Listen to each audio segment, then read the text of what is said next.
Hello everyone, how are you? I hope you all are safe and healthy. Students, today we are going to discuss part 2 of chapter 3.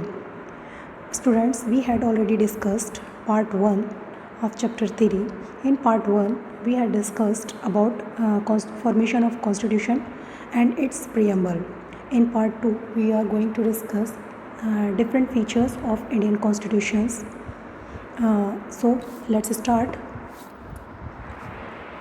The Constitution of India has borrowed some special features of the Constitution of Britain, Ireland, France and the United States of America. The Constitution of India is the longest written constitution in the world. Students, I think आप में से कुछ लोग जानते होंगे कि जब हमारे इंडियन कॉन्स्टिट्यूशन को बनाया गया था तो उस समय कॉन्स्टिट्यूएंट असेंबली के जो सीनियर पर्सन्स थे, जो मीन्स एक्सपीरियंस्ड लोग थे, उन्होंने अदर कंट्रीज़ के कॉन्स्टिट्यूशन की भी स्टडी की। उसमें से उन्हें जो बेस्ट फीचर्स लगे उन सब को इंक्लूड करके उन्होंने इंडियन कॉन्स्टिट्यूशन की फॉर्मेशन की। दैट्स वाई हमारा कॉन्स्टिट्यूशन बहुत ही लेंदी है। Now its features, first one is democratic rule. India has adopted the democratic system of government. General elections are held in our country every 5 years. Citizens above the age of 18 are eligible to cast their vote. We cannot imagine democracy without elections. People of all over the country play their role in electing their representatives. Any voter of the country can contest an election representative of his or her religion, caste, class or gender. The elected representatives rule for 5 years. Every citizen enjoys the freedom to follow religion of his or her choice as well as freedom of speech, expression and thoughts. Democratic rule means India की जो government है उसने democratic system को adopt किया है, जिसका जो आधार स्तंभ है वो है इलेक्शन। इंडिया के अंदर आफ्टर 5 इयर्स इलेक्शंस किए जाते हैं जिसमें सभी इंडियन सिटीजन्स पार्टिसिपेट करते हैं। उसकी कंडीशन है कि उनकी एज 18 ईयर्स से अबव हो, 18 ईयर्स या फिर उससे अबव, वो सभी सिटीजन्स जिनकी एज 18 ईयर्स या फिर उससे अबव है वो इलेक्शन में पार्टिसिपेट कर सकते हैं, चाहे वो किसी भी कास्ट रिलीजन को बिलोंग करते हो। उनके साथ कास्ट रिलीजन या जेंडर को लेके कोई पार्शलिटी नहीं की जाती।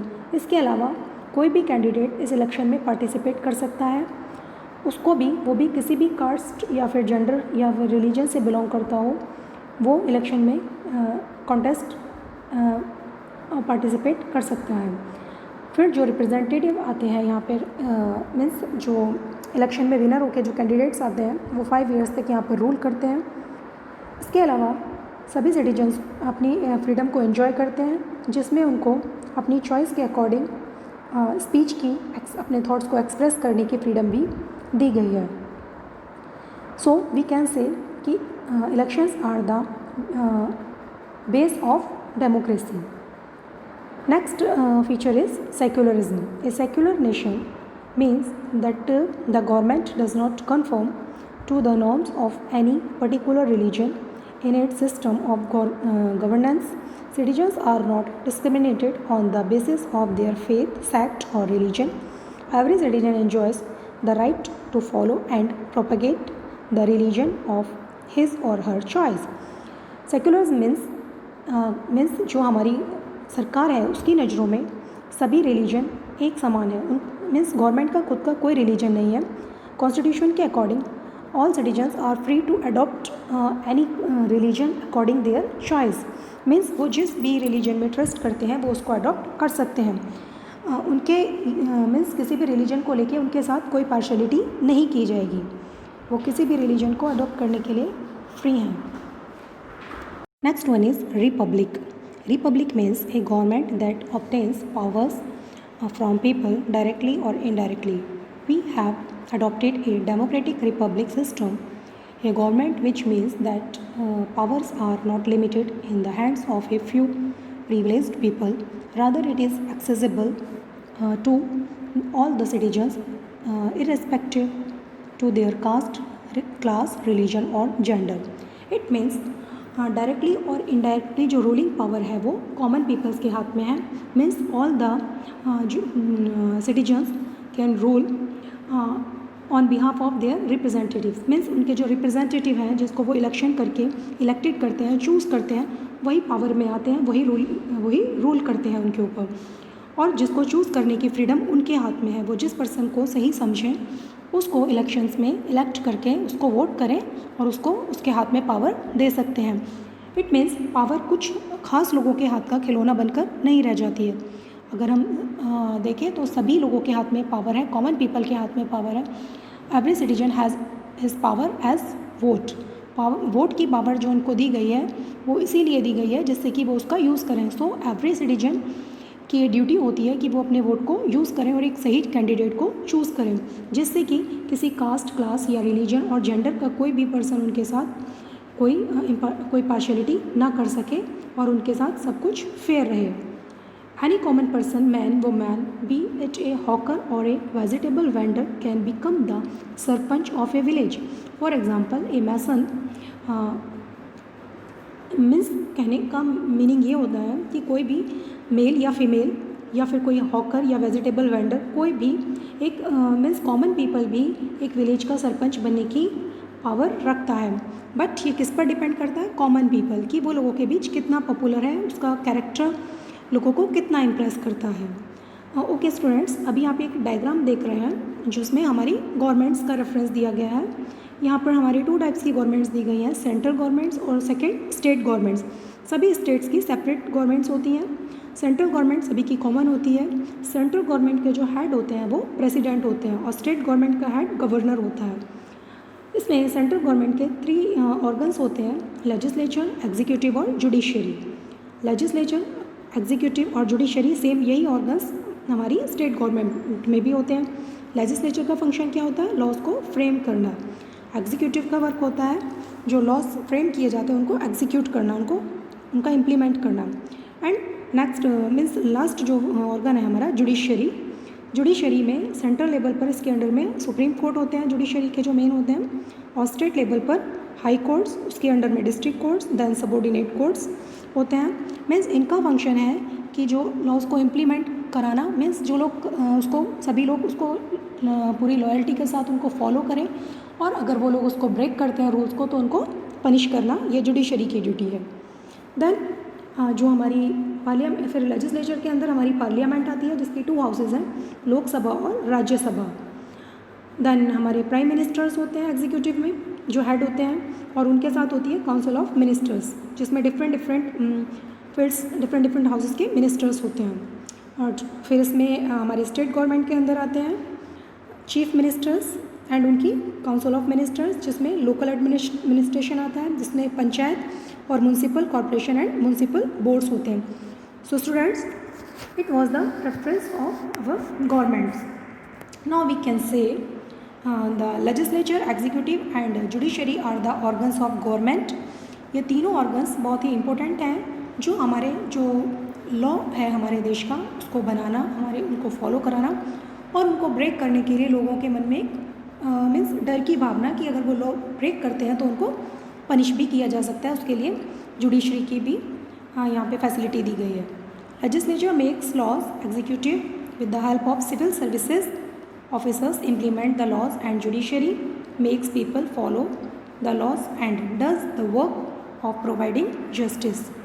लेजिस्लेचर के द्वारा बनाए गए जो लॉज होते हैं उनको एग्जीक्यूट करने में जो सिविल सर्विसेज के ऑफिसर्स होते हैं वो हेल्प करते हैं, और जुडिशरी पीपल्स को उन्हें फॉलो करने के लिए जस्टिस और ना करने वाले मीन्स उसको जस्टिस प्रोवाइड करने का काम करती है। Now next feature is federal state. India is a federal state. There is a distribution of subjects on which the central और state governments can frame law. There are 3 such list: union list, state list and the concurrent list. Laws framed by the central government are applicable to the entire nation. It means जैसे कि हमने देखा हमारे यहाँ powers कुछ लोगों के हाथ में नहीं नियत होती बल्कि सभी लोगों के हाथ में होती है, डायरेक्टली और इनडायरेक्टली। इसी तरीके से इंडिया एक फेडरल स्टेट है जहाँ पर जो सब्जेक्ट्स हैं उनको डिवाइड किया हुआ है, सेंट्रल गवर्नमेंट और स्टेट गवर्नमेंट्स के बीच में उन दोनों उसको सब्जेक्ट्स को डिवाइड किया गया है, जिस पर वो दोनों अलग अलग लॉज बनाते हैं। और इसके लिए 3 लिस्ट बनाई गई हैं जिसमें यूनियन लिस्ट, स्टेट लिस्ट और कॉन्करेंट लिस्ट है। और जो लॉज बनाए जाते हैं वो गवर्नमेंट के थ्रू जो लॉज बनाए जाते हैं वो एंटायर नेशन में सभी के लिए मान्य होते हैं। It is the duty of every citizen to follow the laws. Now the most important feature of our constitution is fundamental rights. Fundamental rights of Indian citizens are provided by the constitution of India that was adopted on the 26th of November in the year 1949 but was put in use on the 26th of January 1950. The fundamental rights of Indian citizens guarantee that the residents of the land can lead a peaceful life as long as they inhabit the country. Their individual fundamental rights of Indian citizens are most of the time similar in all the democratic countries.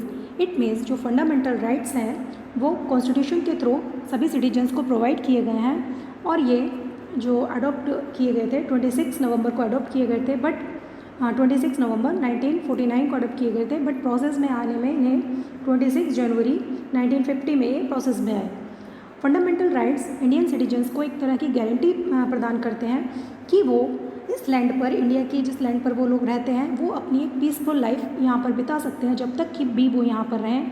उनको means उनके जो rights हैं और वो एक comfortable life को जीने के लिए जो भी ज़रूरतें होती हैं, जैसे कि वो उनका रिलीजन हो, उनके रिलीजन से रिलेटेड फ्रीडम हो, या फिर अपने ही देश में एक जगह से दूसरी जगह पर मूवमेंट करना या किसी भी स्टेट में रहना, इन सभी चीज़ों को लेके उनके ऊपर उनके लिए कोई लिमिटेशंस नहीं रहेंगी। वो कंफर्टेबली अपनी लाइफ को सर्वाइव कर सकते हैं। इंडियन सिटीजन्स के जो फंडामेंटल राइट्स हैं वो उनको हमारे कॉन्स्टिट्यूशन के थ्रू दिए गए हैं, बट अगर कोई किसी भी वजह से वो अपने जो फंडामेंटल राइट्स हैं उनको यूज़ नहीं कर पा रहे हैं या कोई उसमें प्रॉब्लम क्रिएट करता है, तो फंडामेंटल राइट्स की प्रोटेक्शन का जो वर्क है वो हमारे सुप्रीम कोर्ट को दिया गया है। Every citizen has the right to complain to the supreme court if anyone is making any disturbance to use their fundamental rights. The individual fundamental rights of Indian citizens include the following: equality before the law. It means all people are equal before the law. Means कानून की नज़रों में सब एक समान है। एक crime करने पर किसी पर्सन को जो पनिशमेंट मिलना है वो सभी के लिए इक्वल है, चाहे वो कोई कॉमन पीपल हो या फिर वो कोई VIP पर्सन हो।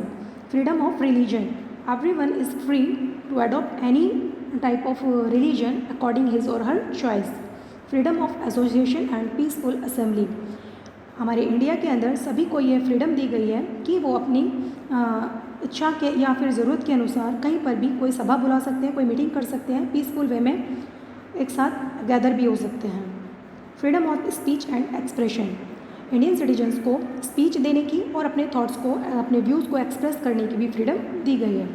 Right to constitution remedies for the protection of civil rights. Means जैसे कि फंडामेंटल राइट्स हमारे इंडियन सिटीजन्स को दिए गए हैं, तो उनकी प्रोटेक्शन के लिए अगर कभी ज़रूरत पड़े तो वो उसके लिए मीन्स हमारे जो कानून है उसका सहारा ले सकते हैं, जिसके लिए वो सुप्रीम कोर्ट में जाकर कंप्लेंट भी कर सकते हैं, जहाँ से उनको जस्टिस प्रोवाइड किया जाएगा। So students, now our chapter is complete.